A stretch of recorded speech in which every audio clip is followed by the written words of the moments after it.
Your program are not necessarily the views expressed by the ZNS Radio Network and by extension, the Broadcasting Corporation of the Bahamas.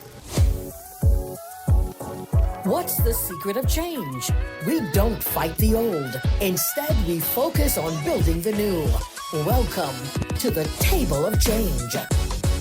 Come on in and have a seat at our table.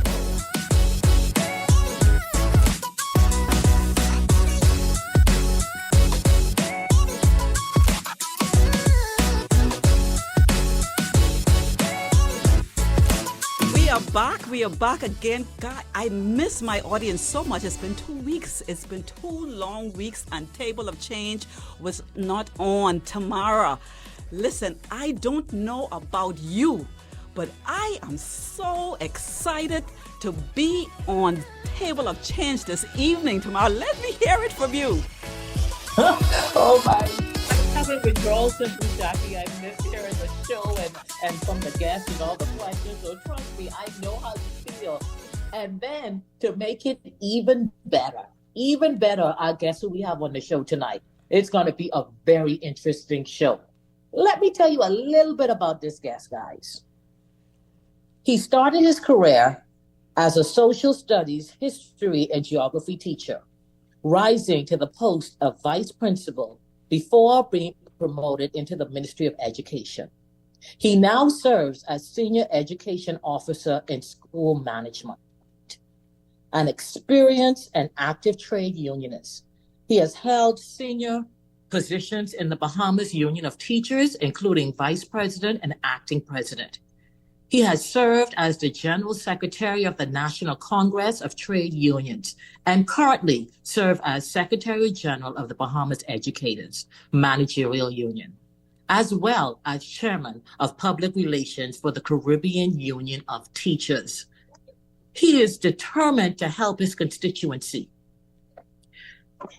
and all Bahamians to have secure jobs and homes to help them work towards fulfilling their purpose. So tonight, as a guest on Table of Change, 8 o'clock live, we have on this show tonight, the Minister of Environmental and Natural Resources and the MP for the Yamacraw constituency. Let's welcome Mr. Zane Lightbourne.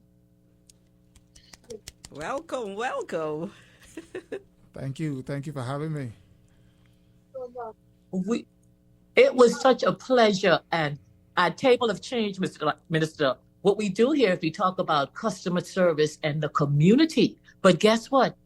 Minister, we have a praise report for you. Sorry? Do you have a praise report? We have a praise report for you in terms of your customer service and to the community. Jackie, please share with him what you told me about his customer service skills. Listen, it was maybe 2, 3, 4, maybe even 5 weeks ago. It was a Saturday morning. I was resting in bed, and I heard on radio that there was something happening on the park up in Elizabeth, up in Yamacraw. And you were talking about cars that are parked on the side of the road, come if you want some answer, come and I can give it to you. And guess what? I had a situation right through my corner. And I said, I am going to put on my clothes. That's the Saturday morning, that's the time to stay in bed. But I got up and I went on down tomorrow. And this is what happened. I saw him looking like a young boy, Tamara. Looking very, very young. I saw some person went up to him, and when I got his attention, what really impressed me that he made me felt like I was someone that he knew for such a long time. I was someone that he wanted to serve. He said to me, come and walk with me so we could talk. And I'm like, listen, so many people around, and he's making me feel so welcome. And I said, this is what service is about. Tamara. He listened.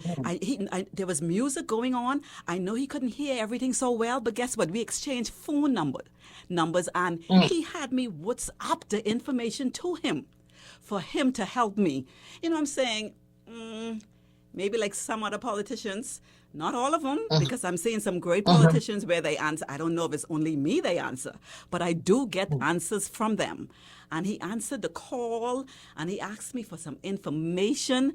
So this is a very good praise report that I would want any politician. And that was the very first time I set my eyes on him. And he impressed me. Yamakor, it's Yamakor, right? I'm saying it right? Yes. You have someone that is representing you well. And I'm not just saying that because I've experienced it. And that was why I went and I searched him out, and I said he must come on Table of Change so that we can get more information from him. Wow, that is a very humbling praise report. Sitting here especially, I don't know if I'm the only one who have this feeling, but you're never really comfortable when you hear people talk of you, about you. And especially in the manner that you would have done, because you're not doing, in many cases, you're not doing something for anything. You're doing it because it matters, and people matter. Their situations matter. Even though we all have different situations, we have to treat people according to what situations matter to them. And so it's very humbling to get that, and I thank you. I thank you for it. It's encouraging because you use the word politician, and I have to get used to that word because I've been an educator for most of my life. And for most of my professional life, I served 22 years in education. And let me make a correction on the introduction. Thank you so much for the introduction, Tamara. But some of those positions you said I am in now. I am no longer in school management and education, or in the Bahamas Educators Managerial Union, because I had to give up my education career in order to run for political office.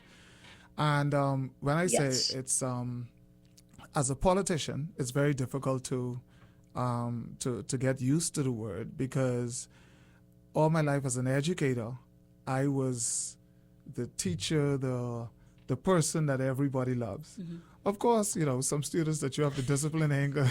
Not right then. Ain't love you at that time. Yes. And all of them love me now, Yes.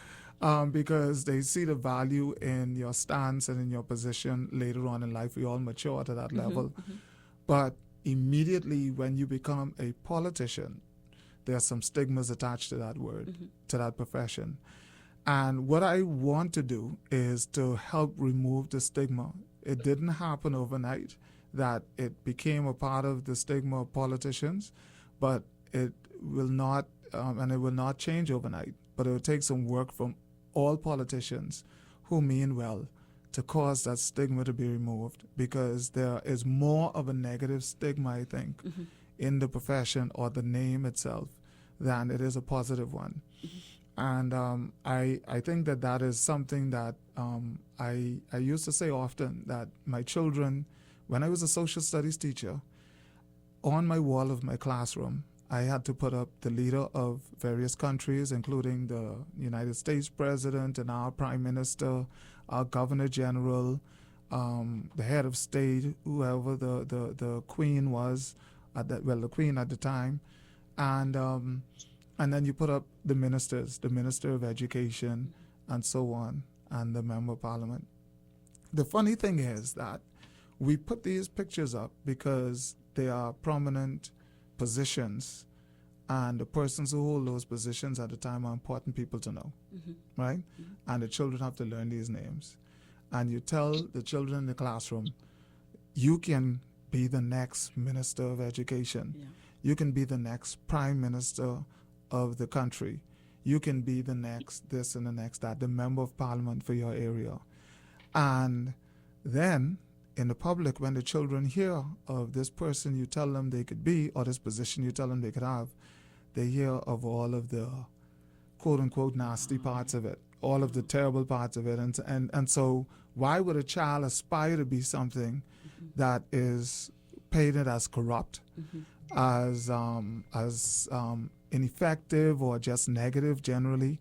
And so it's a stigma that we have to get away from, because you can't tell a child aspire to be a prime minister when the only path to being the prime minister is through politics and being a politician.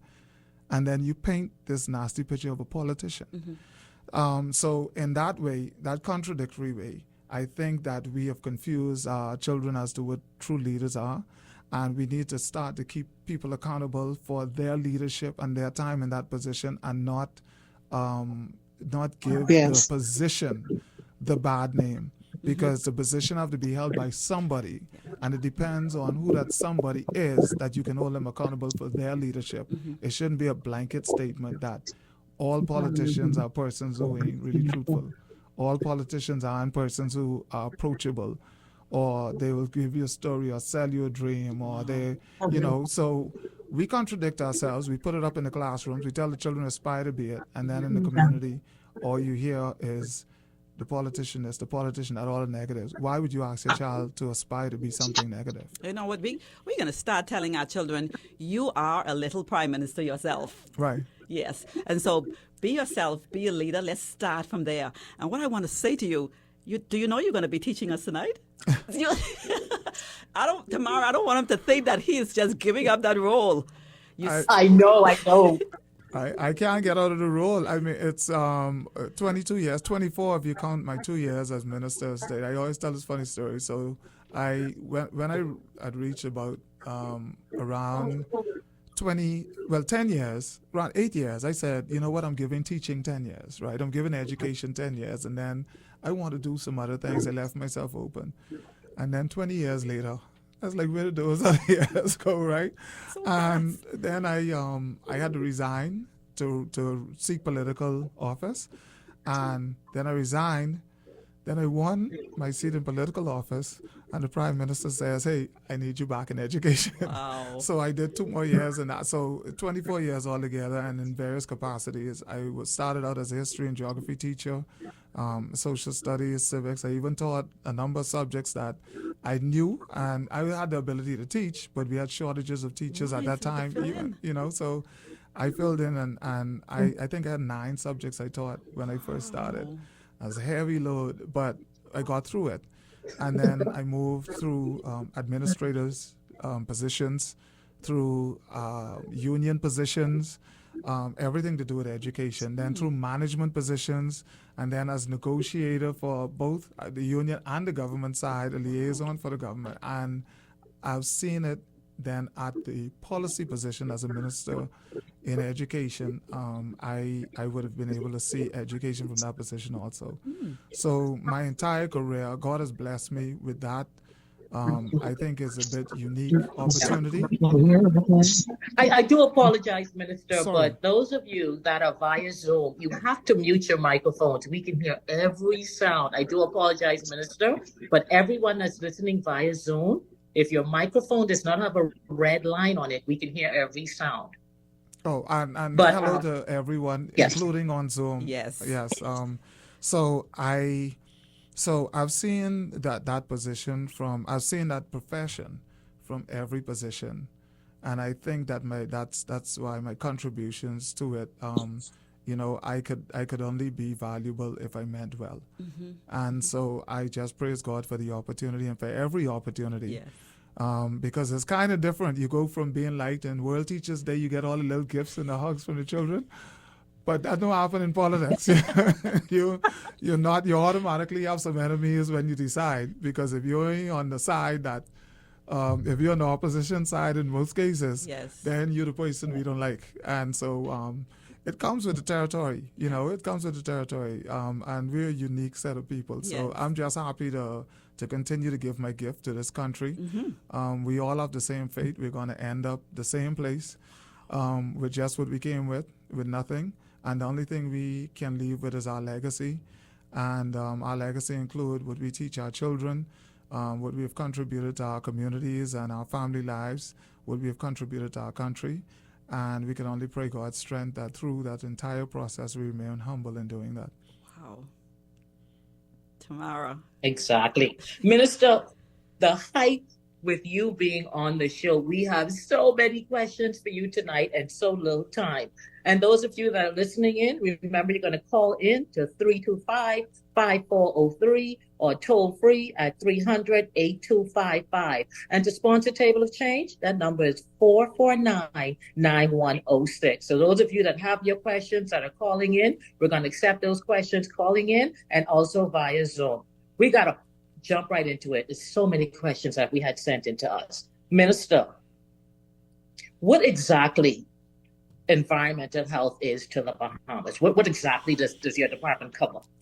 Environmental health is everything to the Bahamas. And I don't say that to be cute. I say I can give you what the portfolio entails, which is waste collection and removal,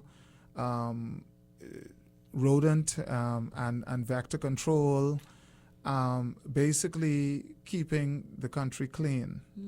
And there are other aspects of keeping the country clean.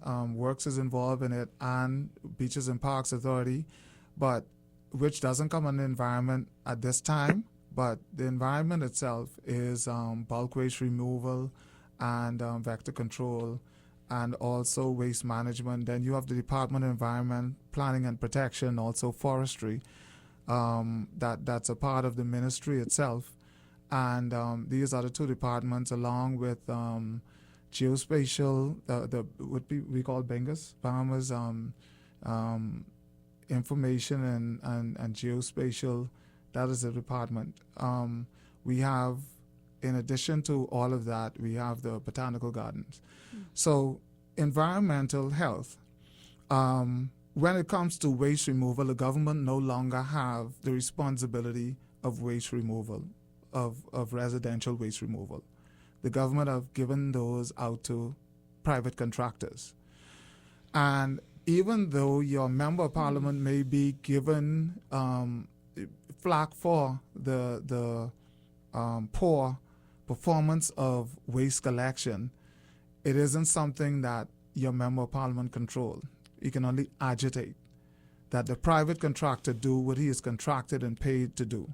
So he's supposed to have working trucks and vehicles and staff that he pay, because the taxpayers pay for that service, and then carry out the work of twice a week, identifying where his zone is, and also giving a time so that persons can manage, because sometimes you have waste in your house that you don't want to put out until the garbage truck is coming. So this information, as a good and responsible private contractor, this information should be given to the people in your zone. And we should have that information that you remain consistent with. And if a truck or something happens, truck break down, or it's a rainy day and you can't get out, then you should give and send out that alternative time where you pick up waste in that zone, because that zone belongs to you. The people should know you good enough to know that they identify your workers, your truck, when they come through, because that's your regular route and you're responsible for waste collection. So there are some people who do a terrible job with this. So I want to jump right in there, because it seems like it's contracted out. I kind of understand that. I'm thinking in the community, we probably can help with that, because if they're contracted, there still has to be some responsibility. Yes. Because I would definitely, if I know that, first of all, we need to have some phone numbers. Maybe we need to have a board, Yes.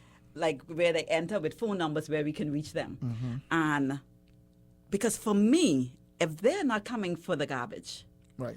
if my area is not clean, then that check shouldn't be issued. Right. So who can the residents, who can we call? Because they have to be kept accountable. And I'm willing to do that in my area. Because with technology, there's so much things that we can do. We can make a group. You know, if people really want to serve, there's so much we can do. I mean, even the garbage, I looked at it, I said, you know, when you travel and you see the bins that are on the side of the road, just say Florida, which is kind of like home. They have bins that is covered. And I'm thinking, can't we maybe invest in those? Yes. Yes, some people maybe cannot afford it, but the people who can, maybe we can pay over time to own it, because it's so much better, because they come for my garbage and pull it out. Right. But sometimes, by the time as they get there, it's turnover. Sometimes the neighbor, their garbage don't make it to the garbage bin. So it would be good if we try to make things easier for ourselves. Let's look for different ways.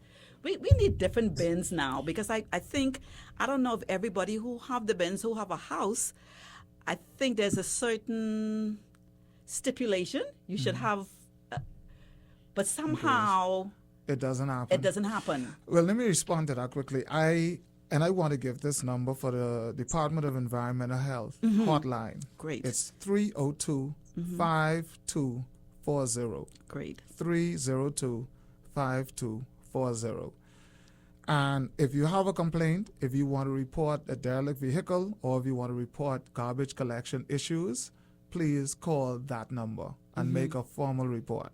Because sometimes you complain to your MP, it doesn't go on record as a formal report. The department itself that manages these contracts and the contractors have to put on record that this is a complaint, because garbage contracts have been suspended in the past. There are certain routes that have been suspended for up to a month or two, depending on what situation they find themselves in.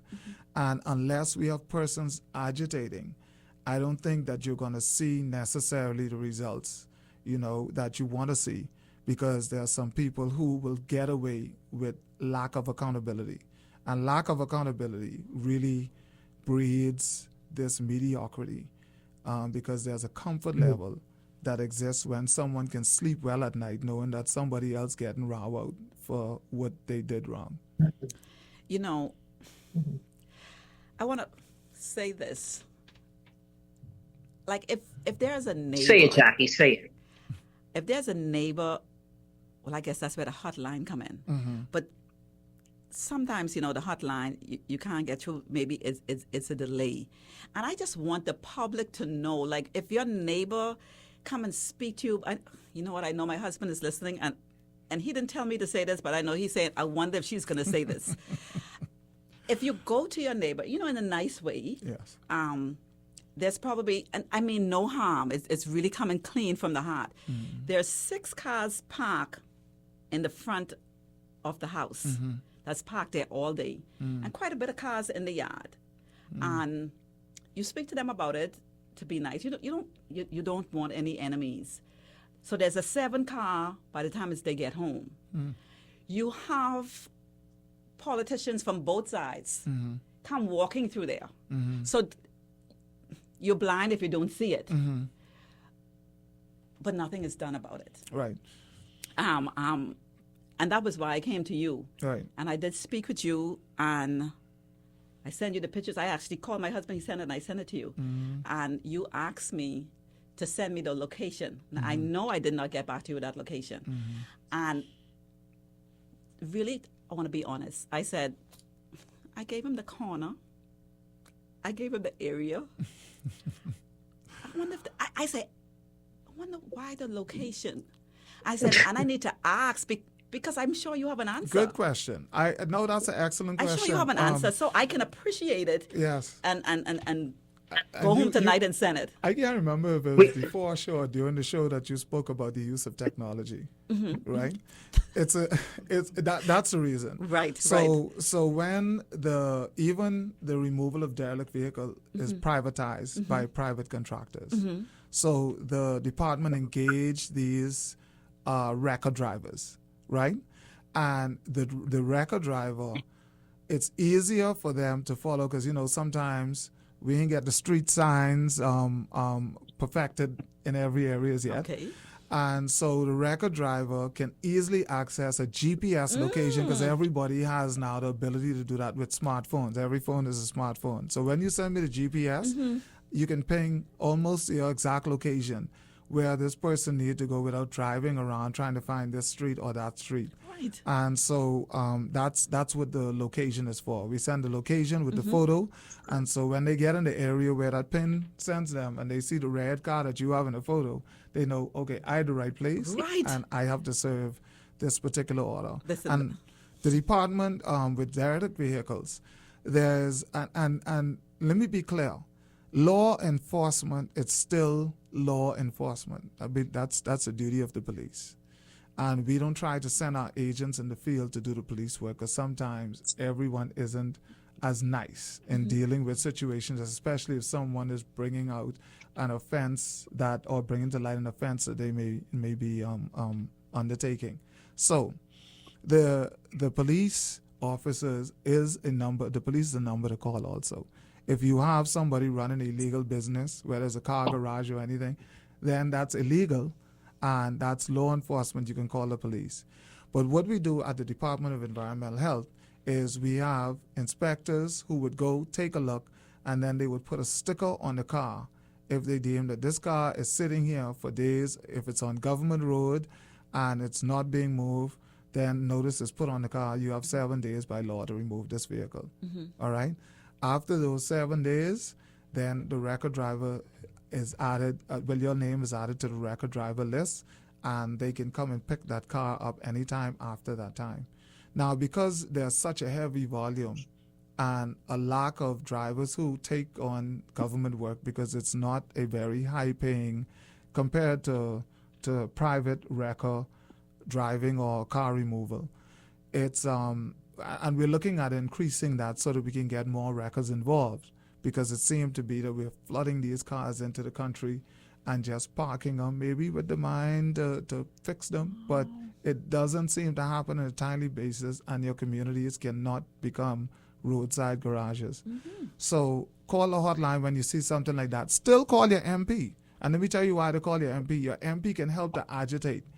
And when they say, hey, I have these things in my area need to be removed, and somebody else start to get moving and getting it done, sometimes that is an effective way that they can work, that you get a result. Because if you get pushed back in some cases and you have to end up in a court battle over a situation that I'm thinking about now, particularly in one of the constituencies in Golden Gates, which has an excellent MP, there's a person who's running a garage. And the cars are flooded outside of their yard, into the neighbor's yard, across the road, and then on the park. It's not fair. And so we have brought the light, and now it's ended up in court. And this court battle is taking forever. And so in the meantime, the liquids that could potentially be leaking from these cars are leaking into the ground. The rats and rodents that hide up under cars once they're sitting, you have accumulation of those. And so you have a situation where it's easier, ideally, to get cooperation rather than going through a battle, because then you're subjected to one more system that still needs some work, which is our court system is inundated with cases and everything else. And if you're sitting waiting for the court to make a ruling on a particular case like that, your frustration only building.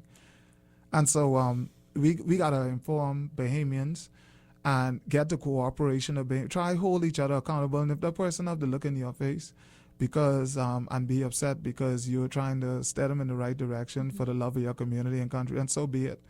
We can't be the only ones getting beat up and being disliked sometimes. You gotta just hold people accountable. You would hope that everybody be cooperative, but it's not always the case. And I encourage you to continue to agitate for what you want to see happen in your community, because we only community leaders. Tomorrow, sorry. And then elevate sometimes into a different office, but it starts with leadership. Tomorrow, I'm going to let you get your question in, because I have something to come back at, but you go ahead with your question. Now, Minister, you kind of touched on it, right? But I'm just wondering, how do we get to a point in our community where it's supposed to be a family home dwelling, but now we have, like you say, the car lot at the end of the corner with the derelict cars. 3 houses down, you have a boat that's placed on the side of the road that came not functioning. It was never going to be fixed. And now 4 years later, that boat is able to be parked on the side of the road. And then you look 3 houses down and you have a neighbor that has goats, pigs, roosters in this residential area. Now, I know you said we can call the police, right? But how do we get to this point, and how do we get rid of the situation? Wow, that's a great question, and one that I hope that all of us can come up with an answer for. Because let me tell you, ideally, how I see that situation being, or those situations being addressed. Right. So someone in the neighborhood sees this the wild animals or the cars or the garage, and it disturbed them because they know it doesn't belong here. It's driving down the value of my neighborhood. I don't want this here for my children. It's a hazard, crime-wise, rodent-wise. It's just nasty. It looks nasty. Aesthetically, it's not pleasing, and it's an issue. There are other persons in the neighborhood that actually have the same feeling or have the same issue. And it's best to move collectively in order to address these things. So persons do not want, in many cases, they don't want to be accountable, especially when they are doing something they know is illegal, because in most cases they know it's illegal, and they deliberately move and push forward because they know they won't be disturbed. You got to make them uncomfortable. The neighbors on that street, it's still the village. As the village raises the child, that same proverb or saying can be extended to anything in your neighborhood. It's the village mentality that's going to correct a lot of things in your village. So you alone will just look like a problem to someone, right? But if you have numbers and you make them uncomfortable, they're likely to move. But if everyone is afraid to make somebody uncomfortable, they're going to continue. And that is your responsibility as a citizen. We do not we should not negate our responsibility to any other person or outside, for especially people who don't live in your neighborhood. They will never feel it the way you do, because you live there, you see it every day, and you have to drive past it, your children have to play in that area, etc. You have a responsibility as a Bahamian citizen. You know, we always 242 to the world. I want our people so much to really live 242 to the world. Like, we want to be world standard and first world standard, but we still want to have a third world mentality. That's not going to work. We have to get together, and that's what progressive communities do. Find like-minded persons on your street. Yes, it's you might say this ain't my job, but it is. You know, you have to get together and say, we can't allow this on our street. Write a petition. Write to whoever. Write to your politician. Write to the government agency. Write to the police. You know, after you've addressed the person and they are minded not to adhere to the rules, then you have to have activists, in a sense, kick in to cause results. If you want to see results, you're gonna have to work to get results, and it takes the responsible citizen to know that part of your responsibility is to be a bit bold. And sometimes if you provide a level of discomfort to people who are not doing what they're supposed to do, they will shape up, especially if they know you're a force to reckon with that has numbers. Mr. Lightbourne, MP Lightbourne, I think that's okay. It's like the criminals. We work towards protecting. They work towards stealing. They go to work every day to find out how to steal. People in the community, I think they know that it's not easy for us to move them or cause them to move, because the court case is going to take long. So tomorrow I'm going to let you, just give me one more minute. But I'm thinking we have to come up with another law for these things. We're going to either have to move them and have a site for them to go, park it all on a site, because you're not going to see this to a corner or street where MP is living. So we have to, we're going to do it together. we're Right. going to do it together. We Together. have to come up with Together. another idea, because they're going to just sit back and they're not going to do anything because they already know your mouth. Let them out, keep going. Because you're a force of one. You No, know, when I was in the I have the force of more than one through my Right. corner, and ain't nothing happen. okay, so in a situation like that, you have to ramp it up. I don't know. Listen, evil, like you said, evil never takes a day off, right? Yeah. And there's a saying that evil prevails when good men and women stand by and do Nothing. So we're gonna enforce the so- law. So they're gonna try, and at a point, it's gonna seem like they are immovable and they're successful, but it's only if you stop that they will prevail, because prevailing has a definition. Prevailing means that it's after some time, it's continuous, and it's successful. So if they prevail, then you have lost, you've given up. Every day, as they choose to commit crime, there have to be some people, including law enforcement, the government, the MP, everybody, who have to be on the same page, especially you as the neighbor, who are relentless to fight against this criminal element. I want to use the word nasty, but it sounds kind of uncouth for radio, right? But that this element that just seemed to be against what you know as good. Don't get wary of doing it. The laws are in the books, you know. The enforcement of the laws are the issue. And the enforcement of the laws can only be done adequately if you have what do the police always ask for? Partnerships, right? If you have a partnership with the community, partnership with the police, get to know law enforcement, say, hey, I'm trying to get rid of the situation on my street. We need your help, and we ain't gonna stop until it's done, because we don't want them to prevail. They're getting away with it now, but we know there's light at the end of the tunnel. That is the only way I see, biblically, community-wise, any progressive country, that's how it happens. Unless, of course, you have a military-style enforcement where you just take people and throw them in jail, no matter what the process is supposed to be. You just say, you do wrong, we're going to just throw you in jail, we're just going to rid you. Unfortunately, some people take advantage of the process and the fact that we get wary most times as good people before evil does. Tamara, I was actually trying to help you out, Jackie, in terms of what you were thinking. Yes. I know where you were headed.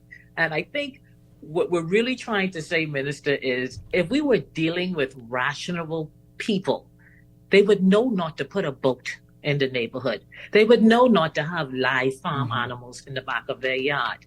But one of the things here at Table of Change, we just don't like to have the issue. We really try to have some parameters of trying to solve it, because we all know what the issue are in terms of the cars, in terms of the animals and different things. But we just want to get one step closer to solve it. And with that, I have to say, there's a certain business, and everyone is aware of this business. It's there's a church in front of it. There's a church behind it. It's on a busy street, and it has over 1,000 cars in front. And keeping in mind that I'm sure this is a business that is providing for someone's family, and we want this person to be able to do business. But at the end of the day, does it come under environmental health in any way that this business has caught on fire 3 different times in the last 2 years?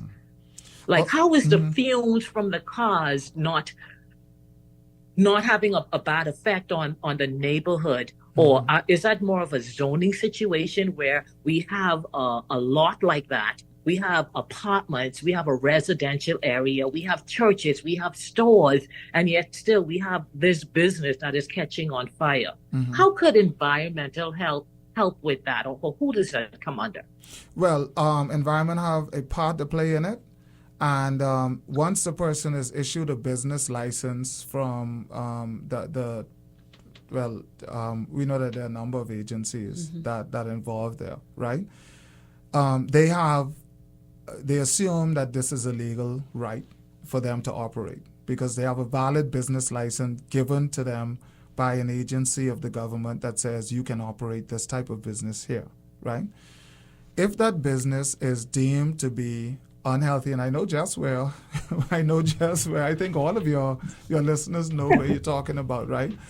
And we identify that this is indeed a hazard, environment issues, and have issued to that particular business, and have also done reports where this business should move from this area, that it should not be allowed. Now, this is where it gets kind of tricky because the person assuming work under a business license and now they're being told that you cannot operate here and decide that, hey, I am going to operate. The only next step is to take them to court. Unless, of course, you can summon somebody to go and move, and there's no power that give someone that right for a person who has a legitimate business license, right, to go there and to just chain off their business and say, okay, you ain't entering this premises, you are restricted from operating here, right? We know we don't have that type of enforcement in any event, right? So the solution for the community is, right, and I don't want to be on the other side. I only can guide you so far because I am a policymaker and I do represent the government. Mm-hmm. But the community have to step up because in the meantime, whilst the court cases go through, there is that time, and sometimes that time could be years. We know that in regular, everyday situations. So the community have to get together. Someone have to begin. Your member of parliament can't do it because they're a policy maker, right? So the member of parliament in that area cannot go and become the activist. But if you can get enough signatures, out of respect, right? Out of respect for that business, Minister, I'm thinking that the business has been there for quite some years, and I think the business was there before the community got developed, right? So I'm trying to be fair to the business, and I'm also trying to be fair to the community and to environmental health. And you know, I don't like to throw everything on the government and that the government have to get involved in this and the government have to help.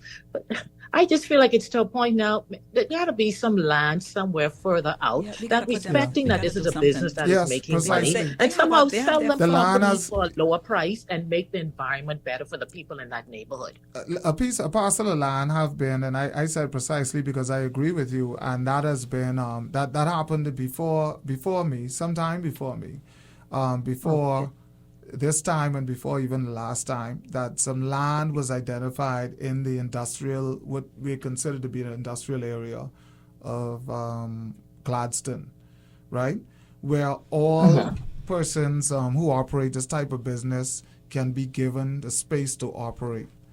And we're trying to follow up to make sure that these persons move their business to that area, that the land identified for them is indeed legally given to them, and they can move, or they're given access to it, and they can move their business into that area. I know that is active right now in causing that business to move because, yes, we have built up around, and the city has changed over years around some of these businesses, but the solution in speeding things up, because it's we doing it still ain't confident to me. I like to see results. I am very much result driven. I am very much frustrated by just the slothfulness of government, public service itself. Just a system that churns along and seems like nothing could get done. But it's a fight that we have to continue to take on until we get it right. And I agree with that land area because you're right on point, and that's being sought right now to cause those persons to move from that neighborhood. And one other that I can think of immediately where the business has now outgrown the neighborhood, and two of those businesses will be moving into an area, relocated into an area because they're operating a type of business that isn't community friendly, not for residential purposes. And so you're on point with that. That is the solution that's forthcoming in that. I'm happy to hear that. I'm really happy to hear that, because I'm thinking too, maybe that's what's causing the film of dirt that is on some of the businesses in the area. And with that, we have a caller that sent a question in terms of environmental health and businesses and the upkeeping of the outside of the business. Who does that come under? The environmental health officers, they have health inspectors, certified health inspectors, who would who have a part to play in giving you a certificate of inspection to say that it's been inspected and it's healthy, it's clean. And you're one saying that arm accounts of for the licensing. outside of the business or only the inside?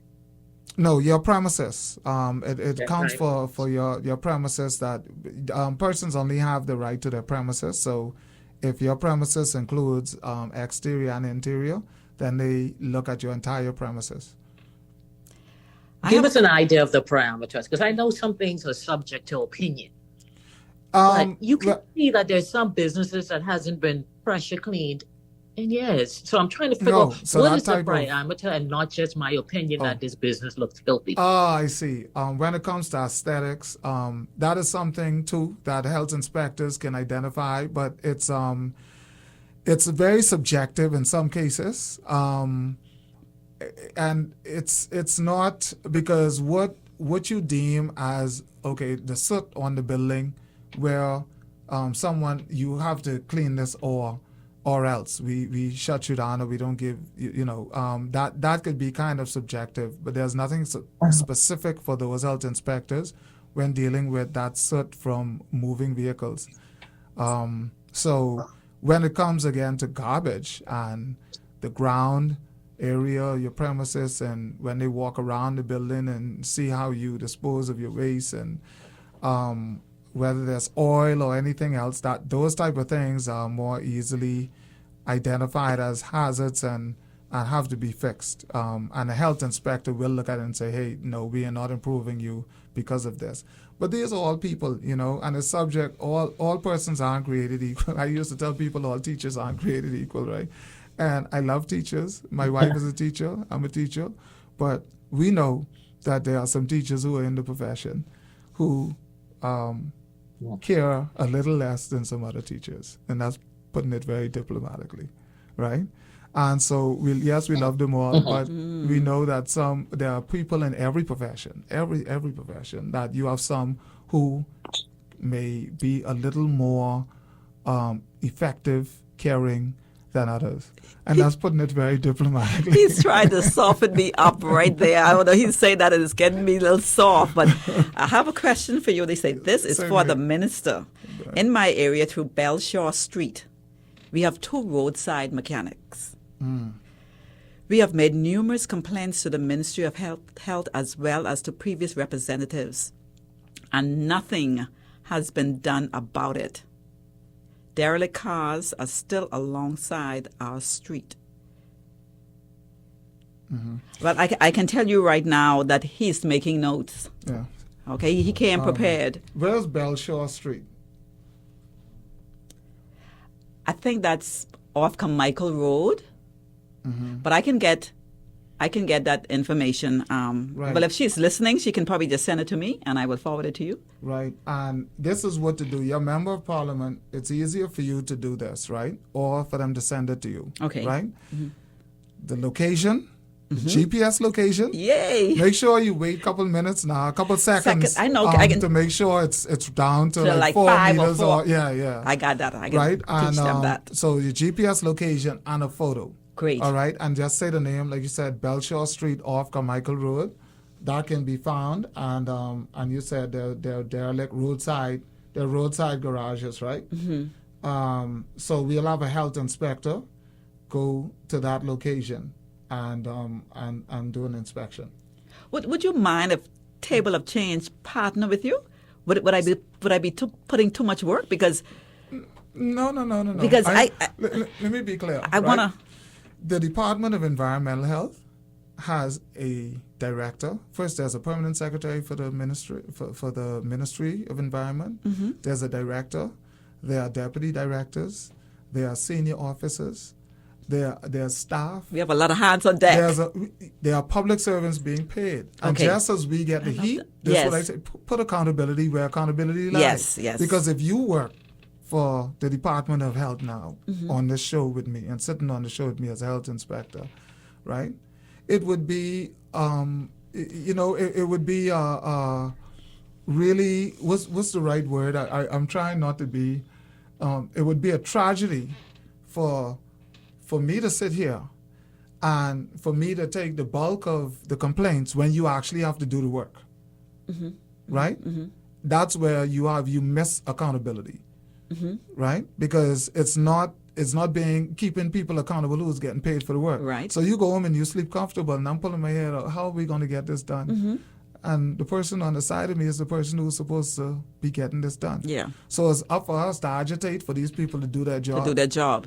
I need And- all of and their that's- numbers. And if the country become more like that, rather than focus on just the politician, that's why we get disappointed, Because we you put know. too much on.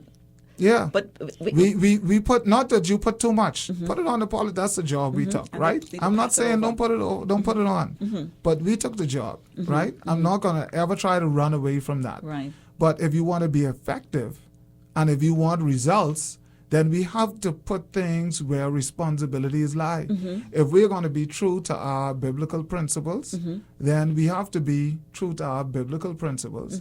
And the people who are accountable have to be held accountable. We're going to have to do that. You can't falsely put somebody accountable and continue to do that and continue to do that, and you knocking at that door and you ain't getting no results because you ain't talking to, you leaving the people who got to give you results out of the equation. And that is why I can't understand why we have all this mess on the street, because these people who work down there live everywhere.